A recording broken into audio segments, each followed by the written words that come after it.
Hello.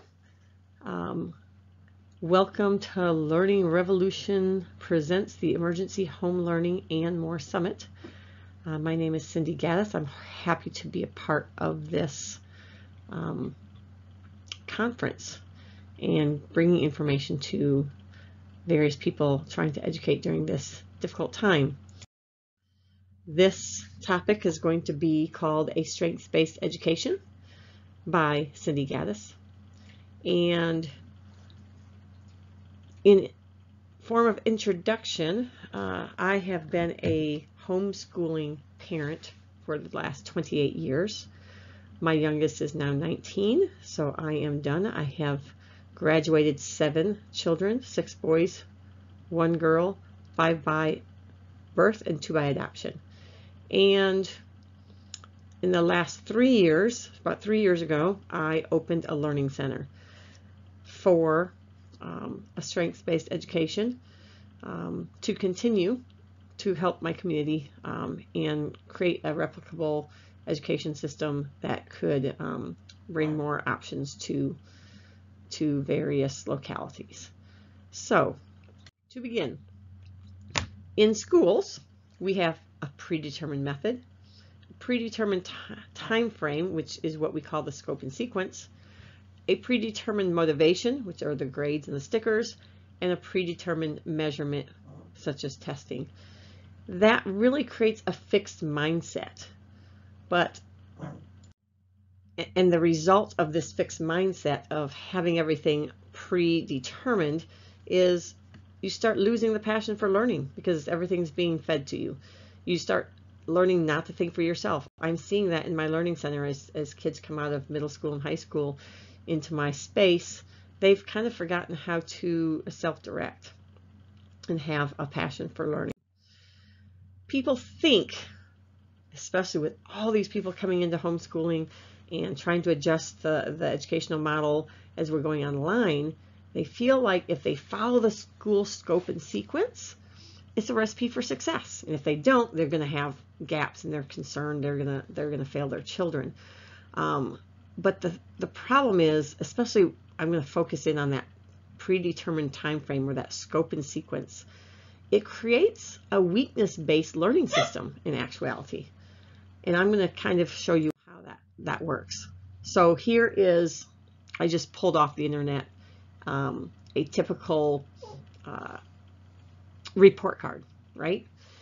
And when we look at this report card, I'm going to come over here for a second. So we got English having a C, algebra is a D, computer science is a D, biology is a C, world history is a C, Hebrew is A, Jewish law and ethics is an A, art and artists is a B, and physical education is a B.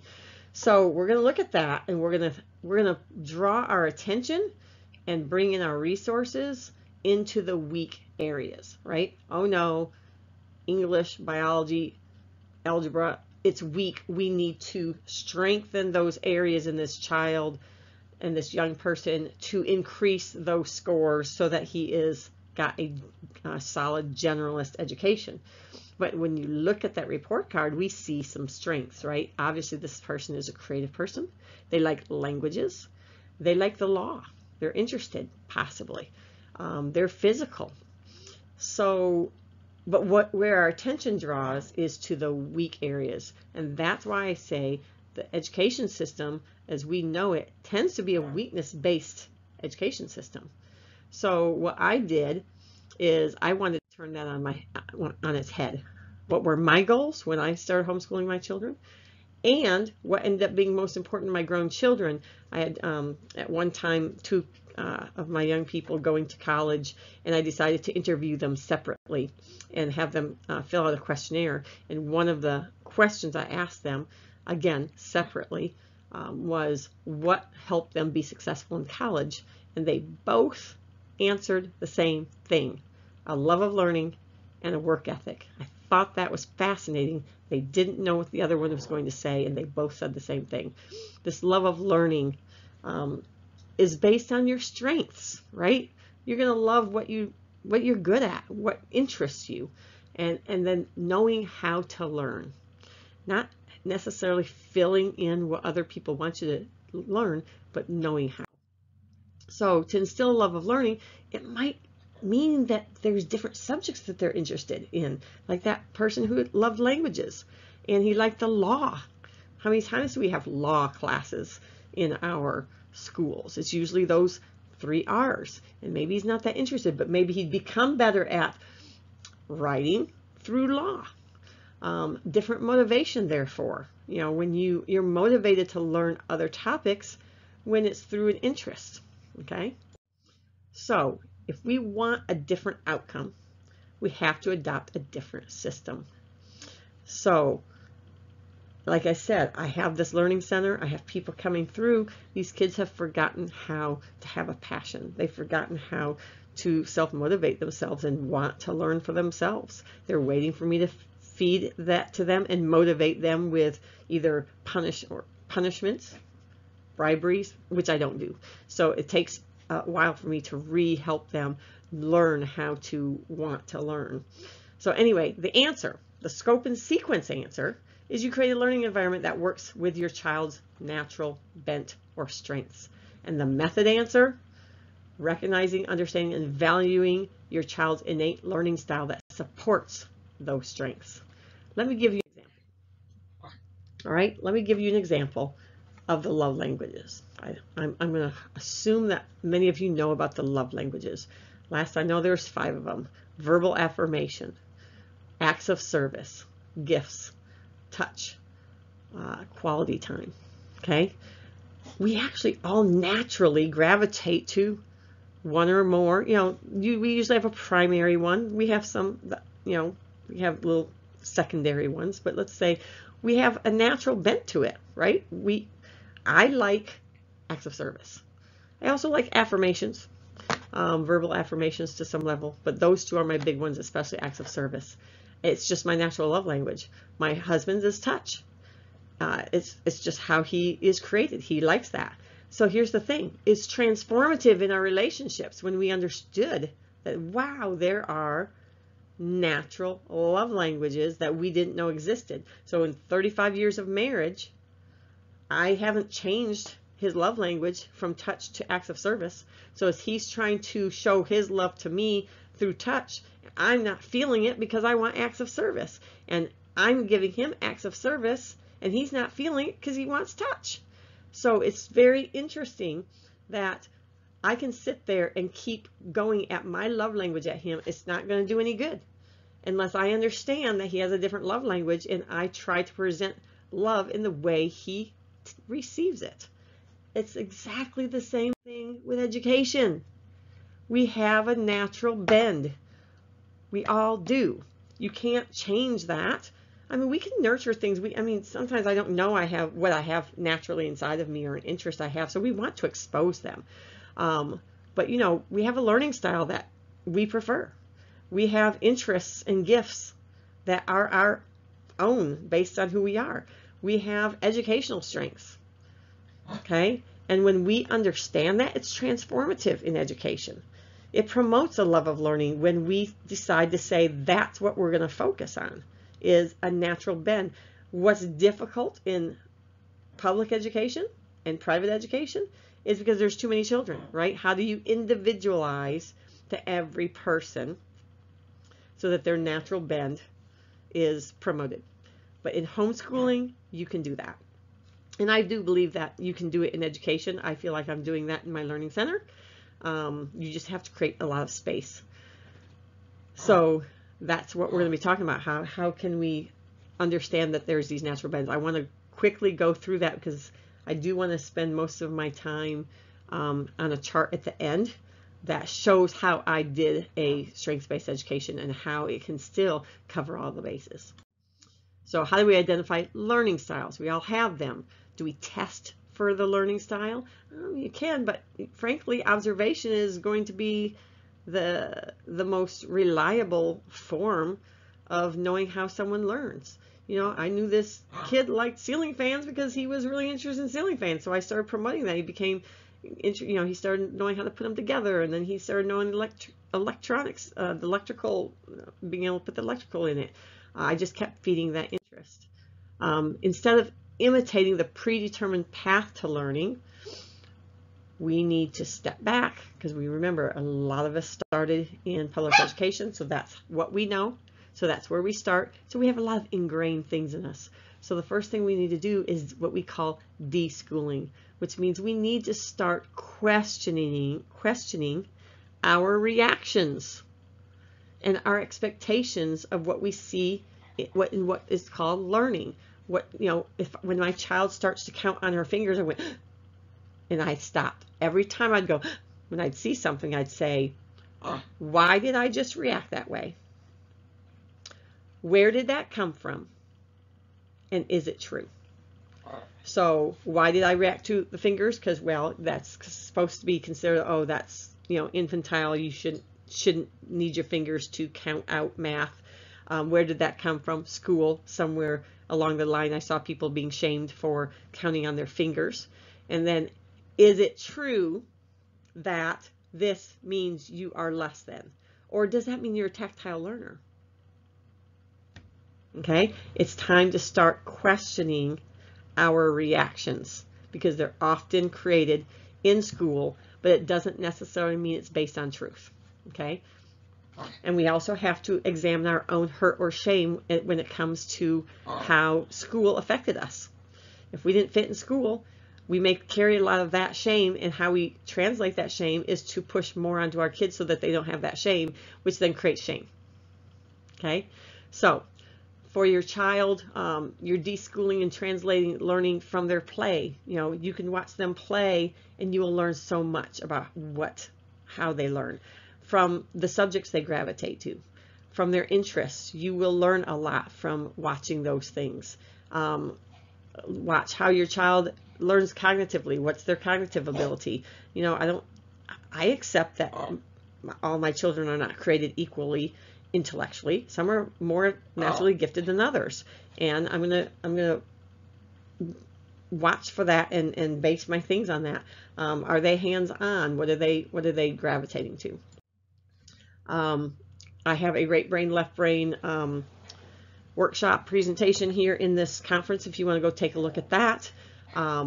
What school subjects are they interested in? That will often tell you if they're a right brain or a left brain person. If they're going after the reading, writing, arithmetic, they're probably left brain. If they're going after these creative outlets that you see here, obviously I've got them listed here, right? These creative outlets, that's a huge indicator that they're creative right brain people. I wanted to just talk about a few types of people that I happen to have in my children. That was from a book called Discoverers, Dreamers, and Dynamos.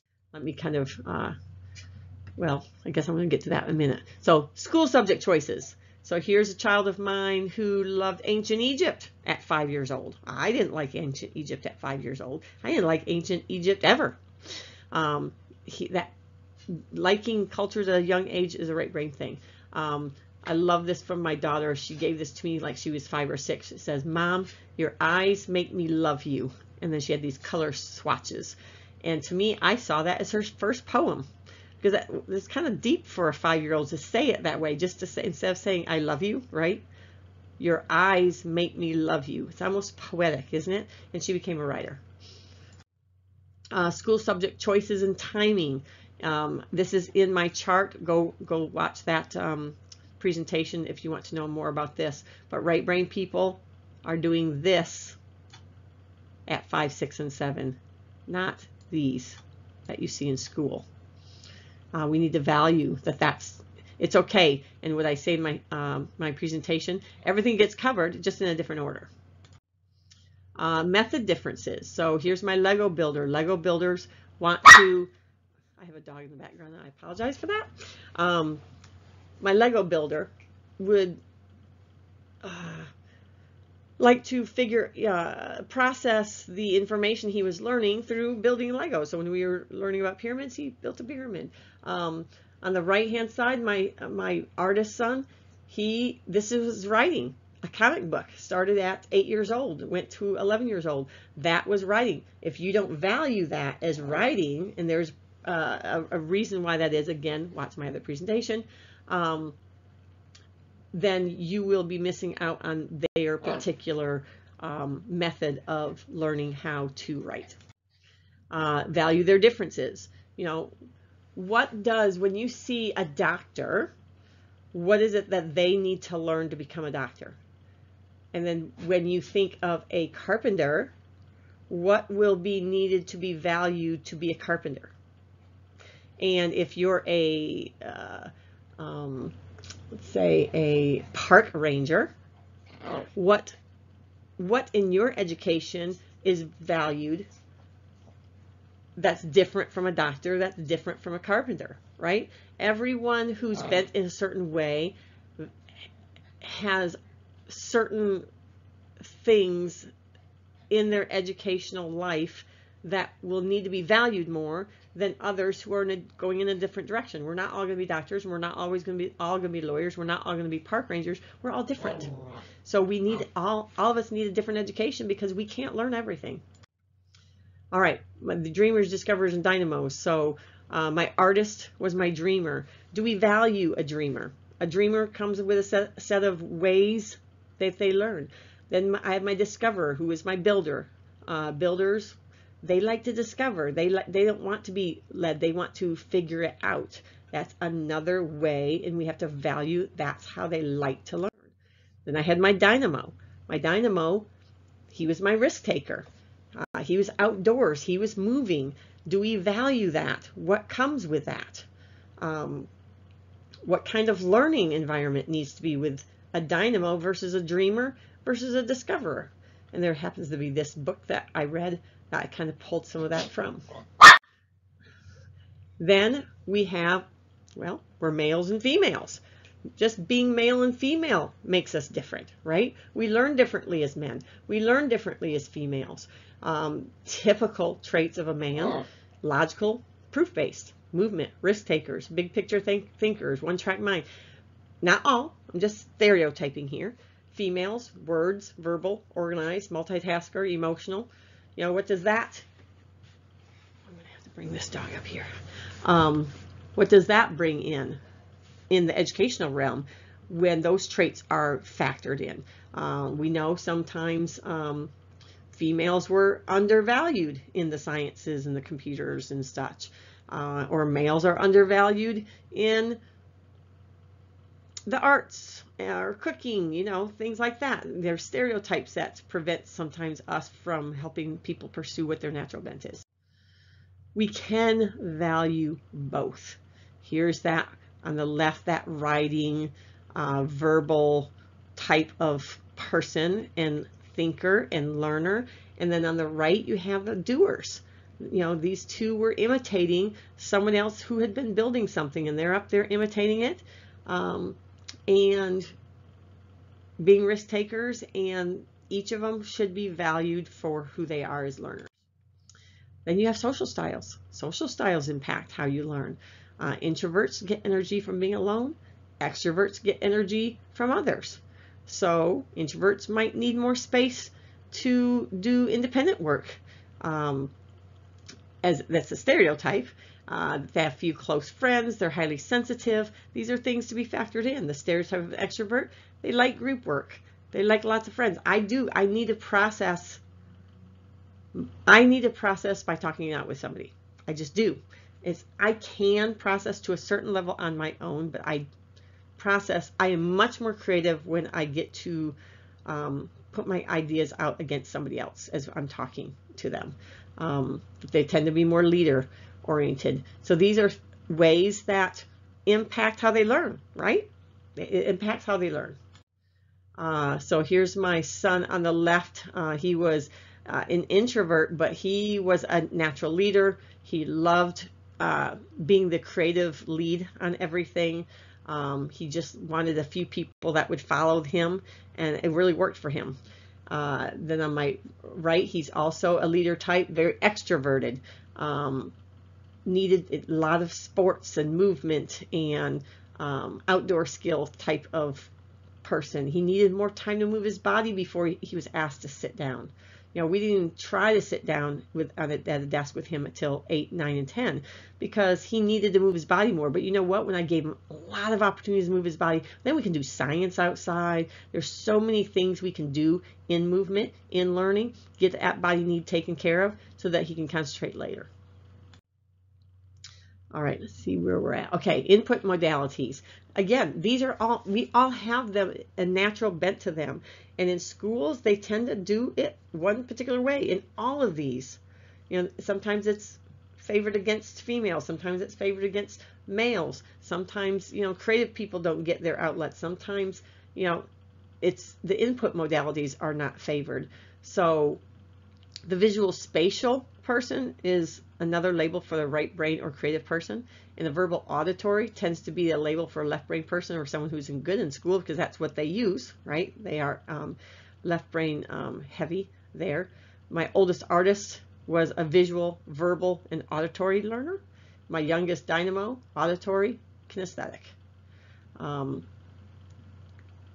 let me give examples. Visual. A visual learner doesn't mean seeing words put on a board. It's visual means image-based learner.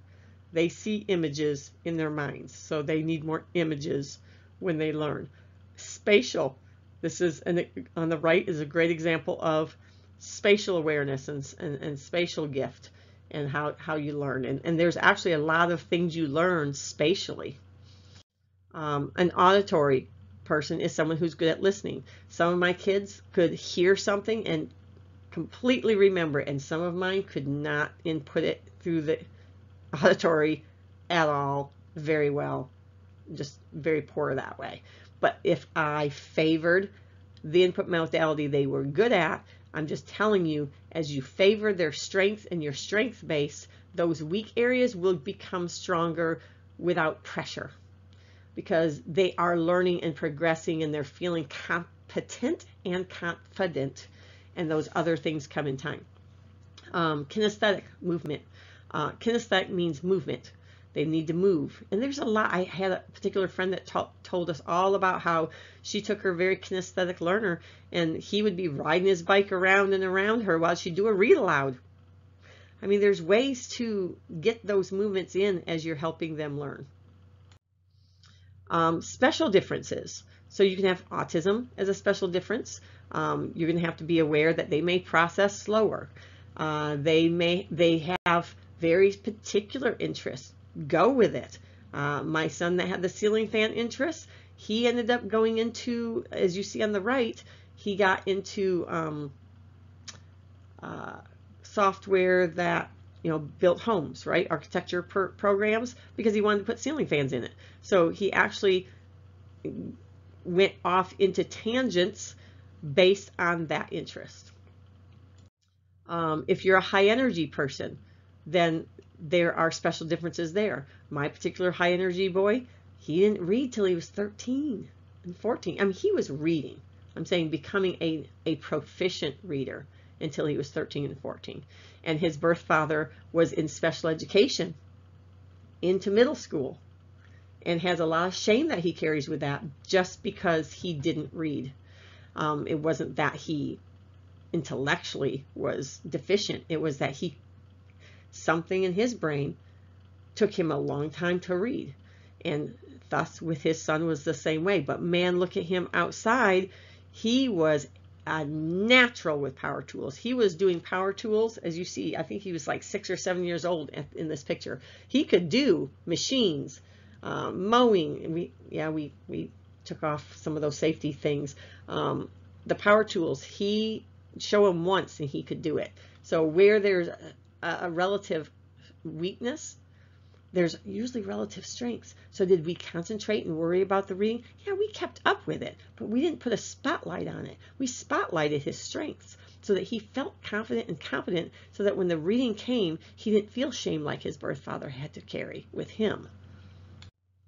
Then we have special differences of giftedness. With giftedness often comes sensory differences. They can have social differences. They're hyper aware. things like that come with giftedness that you have to be aware of. Perfectionism often comes with giftedness. Sometimes they end up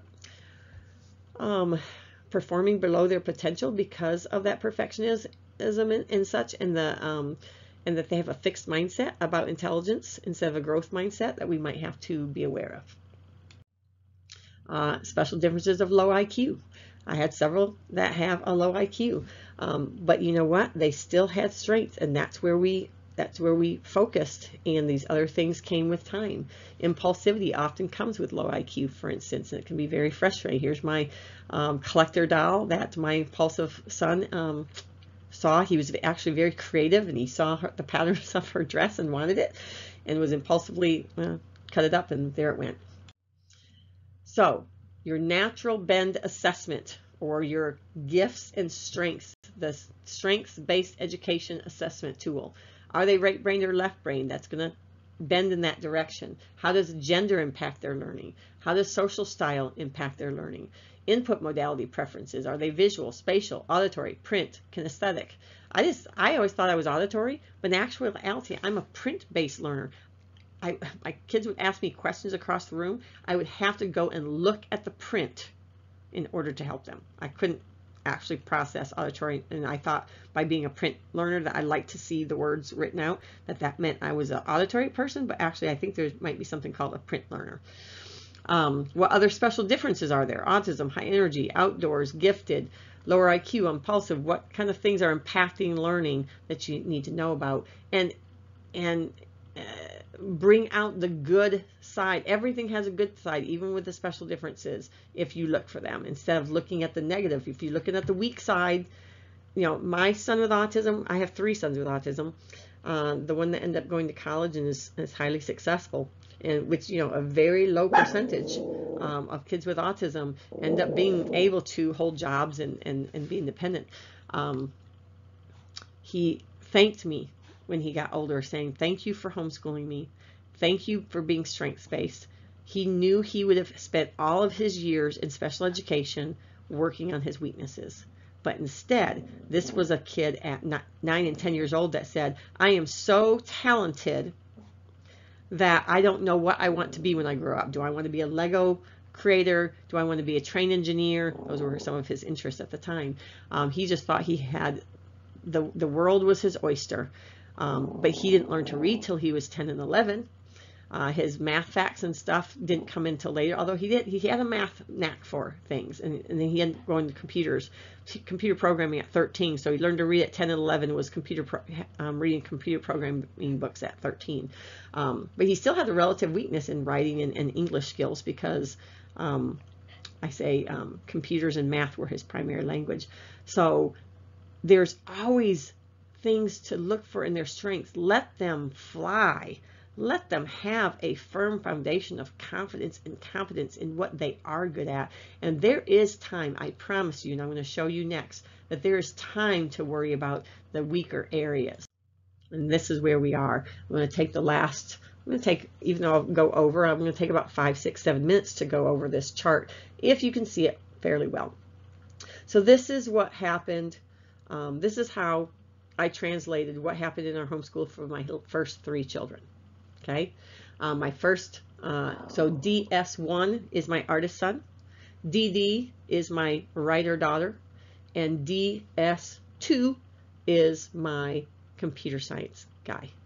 And what was really fascinating when I put this chart together, I put it together quite some time ago, and I ended up discovering the most coolest thing. So I put down below, blue is self-initiated. They initiated learning these things. The reddish color is they initiated it, but I needed to expand it or help them expand it because they had an interest, but they didn't know what to do with it.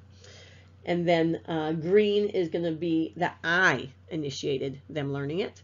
And then blue, or the asterisk, if there's an asterisk, that's what they ended up choosing to do in their career as adults. So the 5 to 7, if you watch my other presentation about being right brain, left brain thing, I say in my brain research, the 5 to 7-year-old stage tends to be staying in their strength area. It's in their base foundation of if they are right brain dominant or left brain dominant. And so when I looked at what my kids initiated, so my daughter initiated reading and writing and drawing. She drew because her artist brother drew, so she drew alongside him. But her big thing was she's my only child that taught herself to read. So she was learning, she had taught herself to read at 5 or 6 with Dr. Seuss books. And then writing isn't what she necessarily said. She did a lot of copying of books. She was the one that started doing journals in the 8 to 10 realm. But she was always trying to write little stories. She'd tell her stories. They didn't go very far in the beginning. She actually was a big animal lover. Animal, I was put under science. I didn't, but she really liked animals. And we thought she'd be a vet. That's what she was going towards initially. My first son, DS1, he was really into geography, social studies, history, and drawing. So he really loved ancient civilizations. He loved cultures. He loved to know how people lived in different countries, and that really fascinated him, and he wanted to know where all the animals lived. Those are the things that he really liked to learn about at 5, 6, and 7. I just was confused by this child who liked these things that were so counter to what I liked, because I'm very left brain, so I'm a reading, writing, arithmetic girl, and here he is, this image-based geography, history, visual oriented learner. It was very fascinating to me. And then son number 2, he initiated in 5 to 7 building and constructing and math. Now math was not that he was doing a bunch of math worksheets. That's arithmetic. Math, he was doing the pentamino. He found some pentamino books, tangrams. He found that highly fascinating. And really, mathematics is patterns, right? Seeing and seeking and understanding patterns, and how numbers have patterns, and space and stuff like that. That's what he was really interested in. So what's really fascinating, well, I'm going to keep going. So that's the 5 to 7. That's what they were doing. I didn't, as you see, it's all blue. 5 to 7, they're young. They learn through play. They learn through their interests. I just fed it. So if they were interested, that was a strength. That was an interest. A strengths-based education says, let's do more. You like to build? Let's do more. What kind of building can I get you to do? Can I really expand you into really cool places? He's ended up building a phone at 7, you know, so, you know, you can expand in some really cool ways that can be really impressive, right? My son going into ancient civilizations, we were going to museums and natural science centers and all that stuff, so he was just really fascinated by that. And my daughter was doing her reading. All those lower books, and no one else ever did those, like Dr. Seuss. She's going Dr. Seuss reader. Then you go into the next phase. I gotta hurry this up. So now in the 8 to 10, in the brain research I did, and my other presentation, I go into that. Both sides are starting to learn to work together. Okay, so that's also the stage when I'm going to start coming in a little bit and trying to help, and that's why you see a lot more red in there, where they're initiating interest in things, but they might need my help to keep going. So for instance, for science, looks like my artist son and my daughter was into science. That's when we did science with Mad Dad, and he'd go to walking in parks with him. They were kind of interested in nature and everything, but you know, we kind of created some cool and fun things for them to, you know, have time with Dad and be part of the natural world. Computers were coming out, the bigger computers, but they had a lot of computer games. They did a lot of computer games at that time. At that time, it was things like Oregon Trail, Sim City, things like that, educational games. They really enjoyed that. Boy number 2, Builder Boy, he started doing the piano, because remember, math and piano and instruments tend to go together, and he naturally wanted to do it. I'd gotten a piano for myself. he wanted to do it, so I helped him grow in that area. He started doing gymnastics, and then foreign language, he started learning some sign language because of his language differences being autistic. I figured doing a foreign language might be confusing as he's trying to even just know English very well. And then, let's see, the first child I put, my artist son, under spelling and vocabulary, he didn't read till 9, but he was a prolific reader and an advanced reader, and spelling and vocabulary came easily to him because of that. And he is also gifted, and therefore it came easily because of that giftedness. Drawing, the second son, the builder son, started drawing because the first two were drawing. So he did his own kind of drawing. And then my daughter hadn't started any math yet, and I could tell by her intelligence level that she might need to get a start. So I started her there, got her going. So that was my initiation. So I only had 2 initiations. And then if they hadn't been reading by 8 to 10, I started initiating. So that gifted oldest artist son, I started initiating some things at 8, and by 9 he was reading. I started initiating at 8, 9 with my builder son, but he didn't start reading till 10 or 11. I found that builders tended to be a little later readers. Then you go to 11 to 13. That's when the brain is really starting to work really well together. So what basically, and I didn't have this chart. I didn't have this chart to say, oh, okay, they've done this, so I don't have to do it. It's just, I'm watching, you're observing. And what I would just start doing is bringing in what I saw they weren't doing. So my oldest, I didn't even start formal math till 11 to 13. He was intelligent. He was doing some dabbling, but I felt like it was time to really start pushing him in that direction. So I initiated math with him. I initiated with my daughter and my second son geography and social studies in 11, 13. They had never really taken a strong interest, so I just had them kind of go through that. I decided none of them, I mean, who says, oh, I like grammar, I'm going to start doing grammar. So at that stage, I thought they're ready. I just put them all through grammar. Very quickly, grammar has a beginning and end, and kind of, again, my oldest being gifted, it was pretty natural for him. I just did it. The other ones needed it a little bit more. And then, let's see, spelling and vocabulary. So my son, my second son at 12, there's a brain shift that happens around there. He came to me and said, I'm not very good at spelling, am I? I said, no. Do you want to do something about it? He said, yes. That's what he initiated it. Then I knew he was ready to work on that spelling. He was atrocious, and he went from atrocious to actually a pretty good speller. If you wait and they don't have shame, because see, he was an atrocious speller. So what would have happened in elementary school? He would have been, you know, constantly worked on with spelling, and he probably would have considered him a terrible speller and tried to avoid it, right? Which a lot of kids I see do. He didn't have to do that. He didn't have a negative connotation to spelling. I didn't make him go through all this spelling and tell himself, I'm a bad speller, I'm a bad speller. And then when that brain shift happened, he naturally noticed, like, oh, wait a minute, I'm not very good at mine. And then because he had so many strengths we could work with, he just worked at it. It was time, boom, boom, boom. It's not like waiting till 11, 12, and 13. You're working with a 5-year-old. You're working with an 11, 12, and 13-year-old. They're more capable of working at a higher level to compensate for their weaknesses if you didn't help them become shamed, right? If you carry shame with you, you avoid. So I just tried to I always tried to have a positive relationship with every topic. If they weren't ready, we waited. There's always ways to work with it, though. You can work in a different way, just like that writing can be storytelling, video making. It doesn't have to be writing a sentence on a paper to be writing. It's expressing your ideas. So as you see at this chart's been here for a while, and I'm going over, so I'm going to probably finish up here.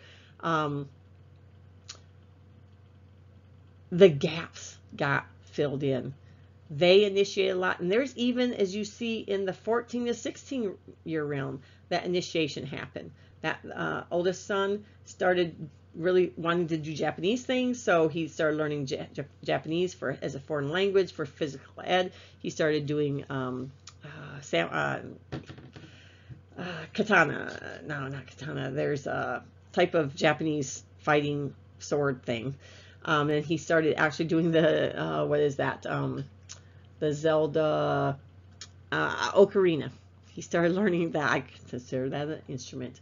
My daughter initiated doing guitar. She initiated horseback riding for hers. And then I would initiate, like my daughter really didn't do any history, so I said, let's do history at 14, 15, 16. Listen, history is history. History is just starting to get hooked into, I mean, it's not like she wasn't exposed to it. We did a lot of read-alouds on historical fiction. She had the exposure. She just hadn't done a specific study on it, so I just asked for a specific study on it. And everything got filled in. But the cool thing that I wanted to bring out when I put this chart together and said, when was things initiated? And, you know, they were learning all of it throughout, but, you know, to have a specific time where they really, you know, focused on it. Then I looked back and said, who are they as adults? And the cool thing is most everything that they became adults on were initiated by them in their strength area between 5, 6, and 7. So my artist son is an artist, and he has a Japanese bent in his artistry. He was going into translations and such like that. And, you know, here he initiated the Japanese culture thing, and he initiated the art, right? Then my daughter became a writer. We didn't know. We thought she'd be an animal person. We explored quite a bit of stuff between 11 and 13 in the animal department, and all of a sudden, something clicked in her, and her writing took off. And where did her writing start? 5 to 7 on her own initiation. All of a sudden, the writing took off, and she spent most of her high school years writing novels. And then my second son, he ended up a computer science math major. So he started with math, not the traditional way. The building of Legos to me is so mathy, right? And then he initiated computers at the 11 to 13, and he taught himself computers. No one taught him. He didn't go to class. I just kept feeding him. He was interested. I just kept feeding him based on how he learned. He needed a lot of books that would show examples and get him, because he was a discoverer. He liked to discover. Give me the tools, but I will figure it out. So it was very fascinating. And then that's what he became is his career. Isn't that fascinating that it started in the young years? I valued it. I made that their core. And I know that would freak most people out, but when you start seeing this chart, that's why I wanted to see this chart. It all works out. It can all get covered. It doesn't have to be covered, everything covered in elementary. You really can be top heavy in places where they're really interested and where they're good at it. And then you can filter some of their weak areas through those strengths to lift those weaknesses up. And most of the weaknesses I tackled starting in 11 to 13. There is time, because then I had no negative connotation to erase. I didn't have to try to convince them they weren't stupid, because they had been so strengths-based, they felt very confident, so that when they went to their weaknesses, they felt like they can tackle it and handle it. And my daughter became actually really fascinated with history, even though she wouldn't have chosen it, because I went through her interest, which was reading and writing. She learned history with reading and writing heavy. My son ended up learning to write. That is my math person much later, like high school later. And he started liking it, thinking, okay, I can understand why she likes writing, but we had to show him patterns of behavior and how he wrote. And we had to teach him right from the start. He could barely write a sentence in high school, but then he ended up going through college and being a 4.0 student. So there is time.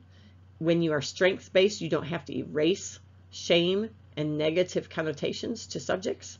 And they can love to learn, and then they learn how to learn, because you've taught them basically what their learning style is, what they succeed best at, When you teach a person that, hey, you're a visual learner, or you are a creative person, this is how you learn, they can tackle things so much better when they know how their natural bent is to use the gifts they have to tackle the world. So I hope you learned something from this. I enjoyed giving this presentation. I am over, but you can find me at www.therightside-of-normal.com. If you want to reach out to me with any questions, I've got more posts and such on that site. So